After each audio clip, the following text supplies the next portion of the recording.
this bed is now prepped. We fixed the irrigation and everything. So what we're going to be putting is some pak choy.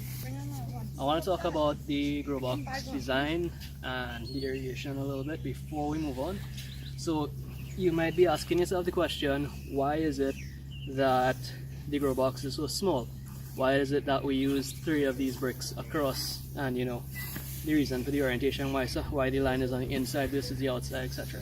So I'm just going to shift across here like this. Now put this out to the way. It's nice pak choy seedlings by the way. Right. So you notice I'm here. That irrigation line is there for a measure. It's in the middle of the bed. I can easily reach here. I would be able to do the same from the other side.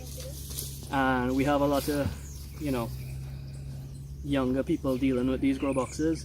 So they is designed this way to facilitate ease of access and ease of maintenance, so that you can reach anywhere on the bed from either side. You know, you could be able to maintain it properly and with ease. So you don't have to be stretching and damage yourself or straining to weed it out or get to the plants when you're ready to harvest. The irrigation, you'll notice we have some really tiny holes. You mightn't be able to see it from the camera there. But what we've done is we've drilled little tiny holes into 1/2-inch PVC, which would allow enough water to be emitted throughout the length of the bed, and it would, you know, slowly, and as the pressure builds up in the line, it would be able to disperse the water evenly throughout the bed, and make sure that everything is, you know, properly watered and is connected to a tank up there. So if you decide you don't want to use granular fertilizer, you don't want to come and, you know, manually fertilize, you could use dissolvable fertilizer, water soluble fertilizer at proper ratios and just dump it in there, use it, and then flush your lines when you're done. But for now, we're not going to do that. We're just going to be running straight water through these lines and use compost to fertilize, basically. So we're actually going to get 4 rows instead of 3, instead of 6, because I don't want to push it too much, because I still want to be able to weed this out properly.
the end of this 2-day event, what we've accomplished here is we've restored all of the grow boxes, we removed all of the weeds, we basically cleaned up all the soil to aerate it, and we planted a bed of lettuce, a bed of cabbage, 3 beds of tomatoes, a bed of pak choy. We took care of the bed of peppers, and we have the bed of melanjan or eggplant. I am here to say that as long as we're here, agriculture has a place in this country.